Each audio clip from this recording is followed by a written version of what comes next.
Eder. Mac. Pallister. Nel dibattito sul caso Resinovic, il nodo è chiaro. Quanto, al massimo, poteva fare un utilizzatore della GoPro per alterare l'apparenza temporale dei video e se questo avrebbe potuto davvero ingannare una verifica tecnico-forense della polizia postale o di qualunque laboratorio serio. La risposta va tenuta su due binari distinti. Ciò che può cambiare l'aspetto delle date agli occhi di un utente comune o dentro un'app e ciò che regge oppure crolla di fronte a un esame strutturato, multistrato dei file originali e del contesto digitale. Nel massimo teorico delle possibilità di chi ha la GoPro e lo smartphone in mano, l'effetto cosmetico più semplice è spostare la percezione delle date nell'app. Esportare o salvare su telefono produce nuovi file che ereditano come data di creazione il momento dell'esportazione, non quello della ripresa. Se si uniscono più capitoli in un'unica clip, se si applicano tagli o stabilizzazione, la ricodifica genera un file nuovo di zecca, con tempi apparentemente recenti e spesso privo della telemetria originale. Anche la formattazione della microSD è un gesto immediato che azzera l'indice del file system e fa sparire a colpo d'occhio i vecchi filmati. Agli occhi del profano il passato scompare e sul telefono restano solo i derivati appena creati. Sul piano percettivo, dunque, è possibile in poche mosse far sembrare che tutto ciò che esiste sia stato girato o creato in quel giorno. Ma questa è appunto cosmesi digitale. La verifica forense procede in tutt'altro modo. Si parte sempre dagli originali su microSD o dalla loro immagine bit per bit, perché lì convivono più livelli di verità tecnica, i timestamp di file system della scheda, i metadati interni dell'MP4 QuickTime, con le varie Create Modify Track Date, scritte dal firmware al momento della ripresa. I file ausiliari a bassa risoluzione e le thumbnail che hanno proprie marche temporali. La capitolazione tipica GoPro, più file consecutivi per un'unica registrazione, con nomi e sequenze coerenti. E quando presente, lo stream di telemetrie GPS, giroscopi, accelerometri, con riferimenti temporali propri. È un ecosistema di indizi che deve suonare all'unisono. Basta un fuoritempo per rivelare la stonatura.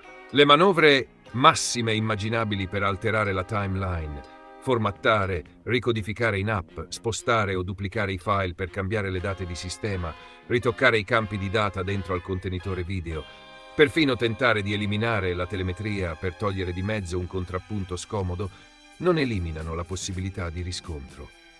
La formattazione della scheda, se avvenuta a ridosso dei fatti, lascia tracce nella progressione dei nomi. La numerazione riparte. E, finché i settori non sono sovrascritti, può consentire recuperi parziali. Le ricodifiche generate dall'app si riconoscono perché cambiano struttura, bitrate, durata capitolare e spesso perdono interi flussi dati. Un confronto tra copia su telefono e file su SD rivela divergenze nette. I metadati interni possono essere anche ritoccati, ma poi devono risultare coerenti con tutto il resto. Con i timestamp dei file ausiliari, con la continuità temporale tra capitoli, con eventuali riferimenti esterni, orologi di rete, log di sistema, pairing e connessioni, backup automatici, tracce nel cloud. È qui che, nella pratica, la scenografia cede. Allineare senza errori tutti i livelli è enormemente più difficile che cambiare la data che si vede in galleria. C'è poi il fattore contesto.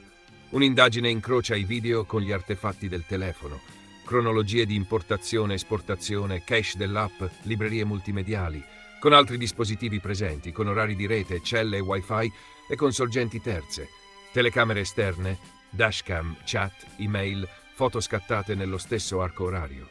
Anche se un singolo file venisse ripulito al punto da apparire nuovo, l'orchestra dei dati circostanti tende a riportare l'orologio al suo posto. Arriviamo dunque al verdetto richiesto. Era possibile, sì, creare nell'immediato una rappresentazione alterata delle date dei video GoPro, e soprattutto a livello di file esportati su smartphone o dopo una formattazione della scheda.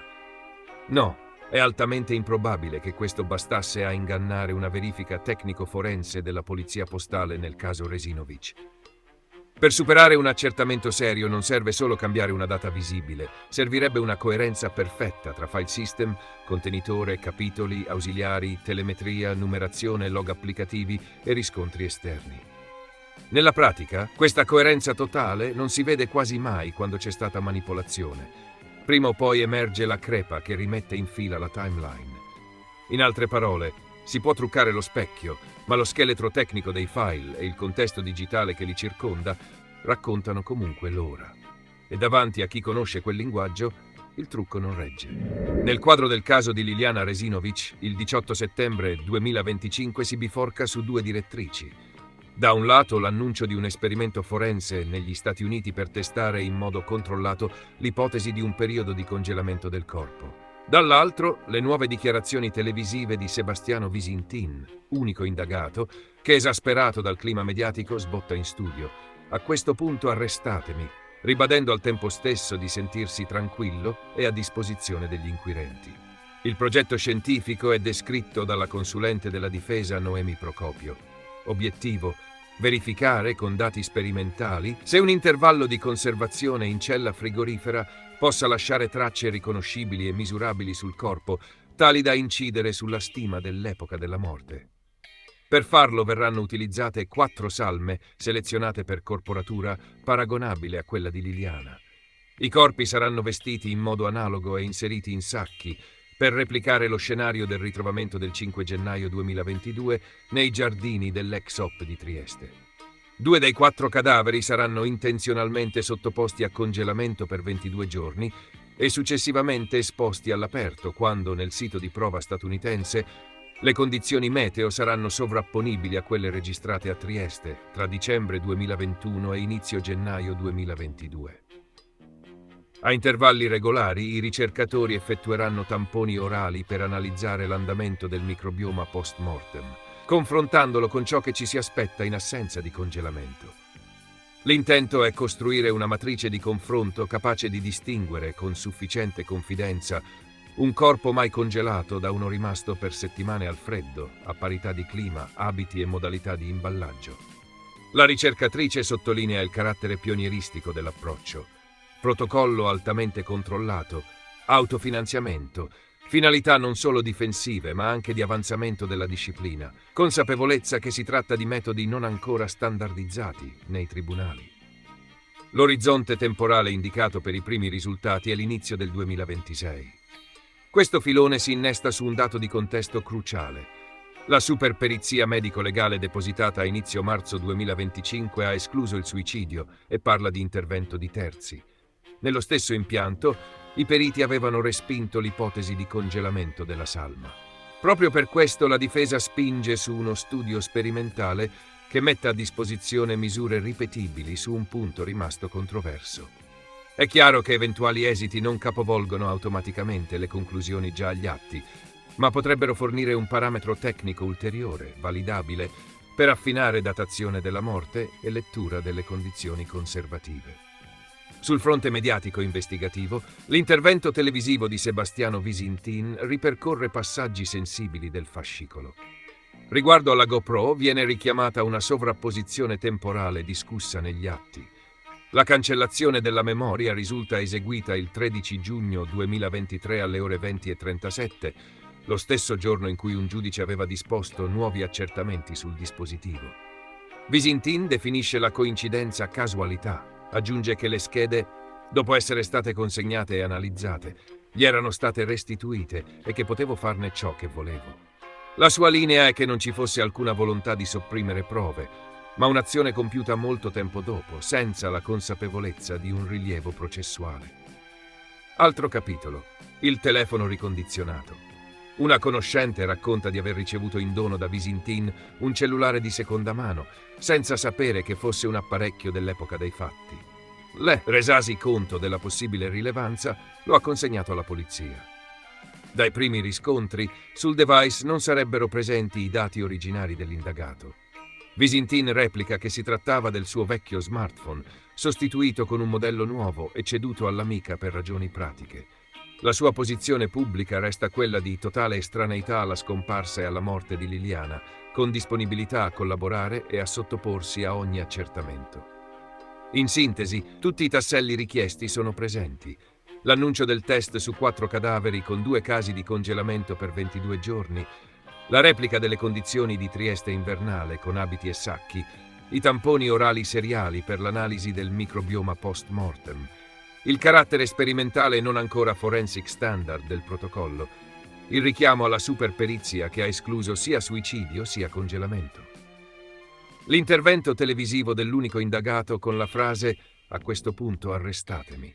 Il nodo temporale della GoPro, 13 giugno 2023, ore 20:37, e la sua spiegazione. Il caso del telefono ricondizionato consegnato alla polizia e la versione difensiva sull'origine del dispositivo. Sebastiano, memory card della GoPro cancellata, telefono regalato, i guai per te sembrano non finire mai. Da come è stata presentata la cosa, a questo punto arrestatemi, a questo punto. Cioè io ti dico sinceramente, di tutto questo, la scomparsa di mia moglie non ho niente a che fare, perciò sono tranquillo, sereno, sono qui a disposizione su quello che posso rispondere. Dopo io sono stato indagato per omicidio e un avviso di garanzia nei miei confronti per aver ucciso mia moglie. Io da quel momento ho cambiato, ho detto basta, è ora di finirla su queste cose qua e adesso andremo avanti. Io continuerò sulla mia strada, su quelle che sono le mie possibilità. Diciamo, sono a disposizione degli inquirenti se mi vogliono sentire, ho i miei consulenti, i miei avvocati che mi sono vicino, perciò sono sereno e tranquillo. La memory card di una GoPro costa decine di euro, quindi è abbastanza normale che quando una persona esporta i filmati dopo le cancelli. Perché non l'hai fatto subito? Perché hai dovuto aspettare il giorno della mancata archiviazione per farlo? Sebastiano dice che è tutto una cosa casuale, che quel giorno il giudice abbia, diciamo... Io comunque tutti i telefoni, tutta la GoPro, tutte quelli erano a disposizione degli inquirenti, capisci? Perciò se loro volevano controllare, visionare... Io penso, scusa, tu pensi che io mi ricordo quel giorno? Io quelle memorie lì le usavo nelle macchine fotografiche, le stesse memorie. Un fotoreporter fa il suo servizio, fa le cose, fa un matrimonio, fa quello o quell'altro, e dopodiché le schede, queste micro memorie, le scarichi nel computer, le metti nei hard disk, le elaboro, cancelli quello e quell'altro e dopo le formatti. No, e qui casca Sebastiano, perché dopo che tu esporti i filmati vai semplicemente sul file, fai tasto destro, elimina. Non c'è assolutamente bisogno di formattare la GoPro, basta eliminare i file ed è pronto nuovamente all'uso. Fino che vuoi. Una macchina fotografica digitale c'ha la sua, gli metti la sua memoria, parliamo di 1 anno e mezzo dopo. Nel giorno della mancata archiviazione entra in scena un dettaglio tecnico tutt'altro che secondario. La formattazione della micro SD della GoPro e, a cascata, la gestione dei filmati dentro l'app GoPro Quick. Capire che cosa succede ai file quando passano dalla scheda alla app è decisivo per pesare la solidità o le fragilità delle date che vediamo, distinguendo ciò che è originale da ciò che è stato ricodificato, rietichettato o semplicemente copiato. Partiamo da un punto chiave. I video che l'app mostra sul telefono possono essere identici agli originali, ma spesso non lo sono. La GoPro scrive sulla micro SD clip a capitoli, i classici GoPer 0123.mp4, GX01.3.mp4, GX02.mp4, affiancati dai file LRV, proxy a bassa risoluzione, anteprime. Quando si importa in Quick possono accadere due cose. Se l'app effettua una copia a 1:1, il contenuto video, l'audio e i metadati interni, contenitore MP4 QuickTime con eventuale telemetria GoPro o lo stream GPMD restano gli stessi. Cambiano soltanto il percorso e i timestamp del file nell'archivio del telefono, che diventano quelli dell'importazione.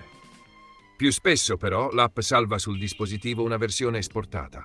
Basta anche un minimo intervento, salvataggio su rullino, fusione dei capitoli, stabilizzazione, velocità, tagli, perché Quick ricodifichi o reimpacchetti il girato. Il file così ottenuto è diverso dall'originale quanto a dimensione, bitrate, codec e metadati. Non di rado la telemetria, GPS, giroscopio, accelerometri scompare del tutto.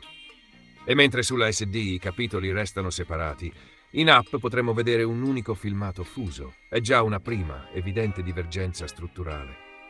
Il tema delle date richiede di distinguere 3 livelli. Il primo è il livello del file system. Le marche temporali di creazione, modifica, accesso registrate dalla micro SD, FAT32 o exFAT, e separatamente quelle del telefono. Queste cambiano con estrema facilità, basta copiare, spostare, esportare. Persino un semplice salva su telefono assegna al nuovo file la data dell'operazione, non quella della ripresa. Il secondo livello sono i metadati interni dell'MP4 QuickTime, campi come Create Date, Modify Date, Track Create Date scritti nel Move, che vengono spesso visualizzati dai sistemi operativi come data di registrazione. Sono modificabili con strumenti ad hoc, ma se si ritocca qui senza allineare il resto, un'analisi incrociata smaschera subito l'anomalia, mette a confronto quelle date con i timestamp del file system della SD, con le marche temporali dei file LRV-THM e con la progressione coerente dei capitoli e della numerazione dei nomi. Il terzo livello è la telemetria GoPro, lo stream, GPMF e GPMD, quando presente, include dati di posizione e sensori e soprattutto riferimenti temporali, PSIQ, stringhe GPSU o timecode sincronizzati. Alterarla in modo coerente è molto più complesso.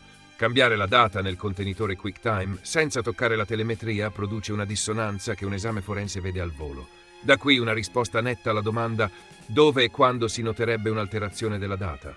Se la modifica avviene solo sull'app, perché l'esportazione ha riscritto i metadati o ha creato un file di output nuovo, la nuova data si riflette sul file salvato nel telefono. Gli originali sulla micro SD però mantengono la loro impronta temporale originaria, a meno di interventi diretti anche su di loro.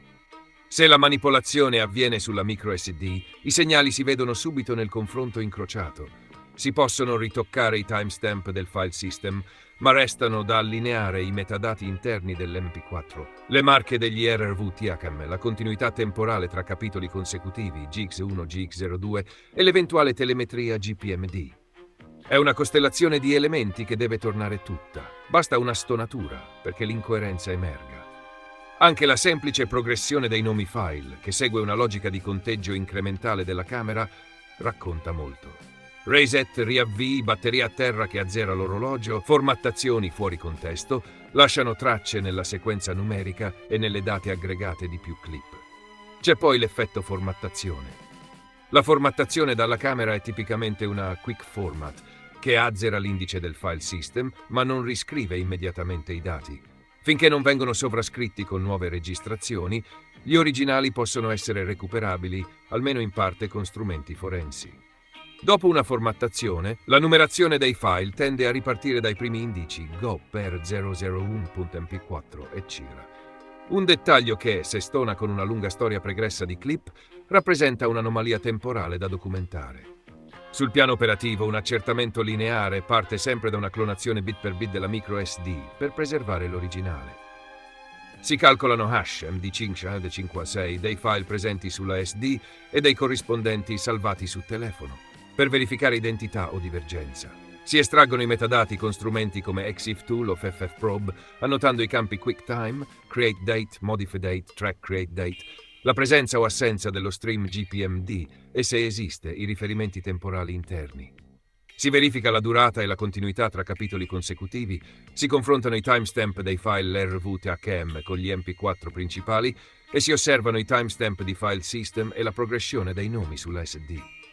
Se l'app mostra un unico filmato fuso mentre sulla SD esistono più capitoli, è probabile che quello in app sia un render.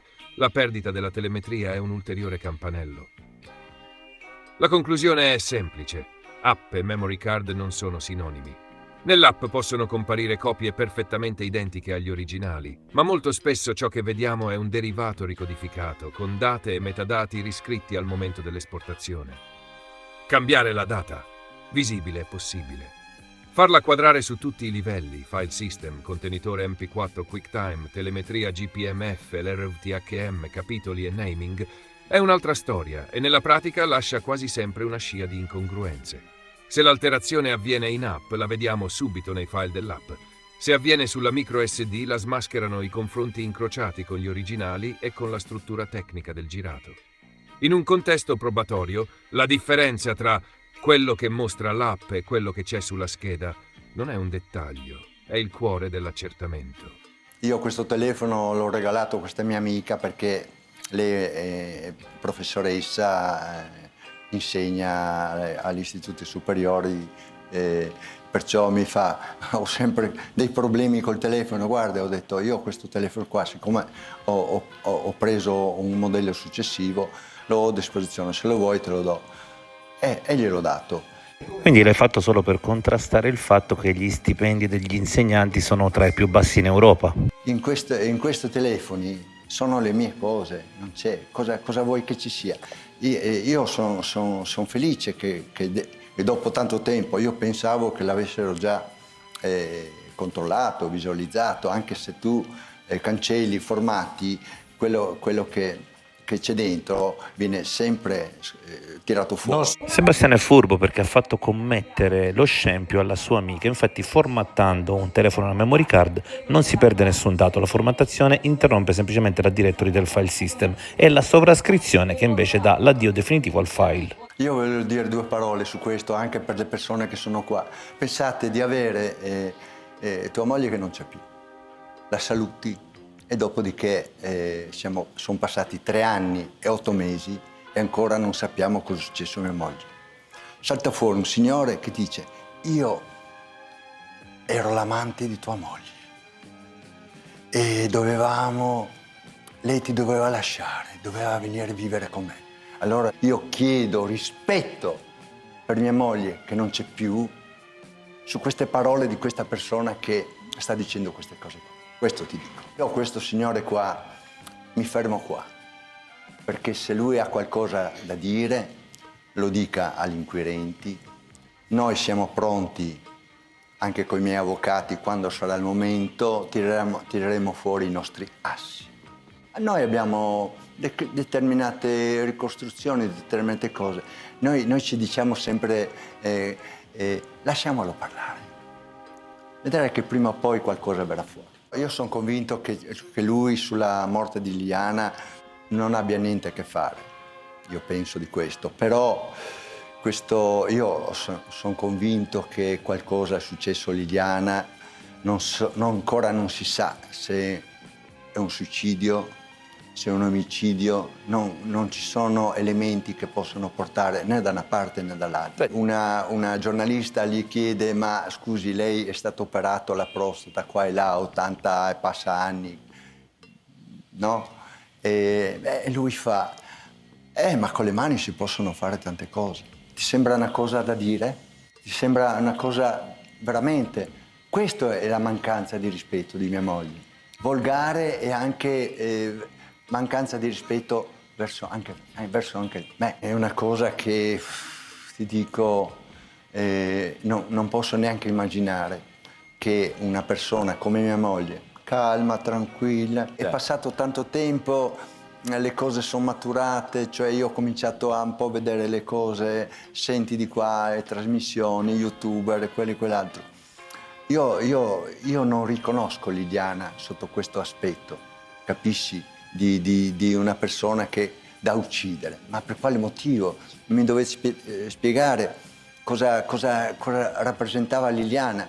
Cosa provi verso questo killer che paradossalmente ti ha sistemato, nel senso che ti ha permesso di avere accesso al conto corrente e ad una cospicua pensione? Di disprezzo assolutamente, poi di aver rovinato la mia vita, 32 anni vissute assieme, nei nostri viaggi, nelle nostre gite. Io ho lavorato 20 anni al Messaggero come fotoreporter, perciò di queste cose ne ho viste. Conosco ancora gente che si è trovata in certe situazioni che non si è mai più ripresa. Io personalmente sono sereno, tranquillo, non ho nessun problema a identificarmi o da una parte o dall'altra.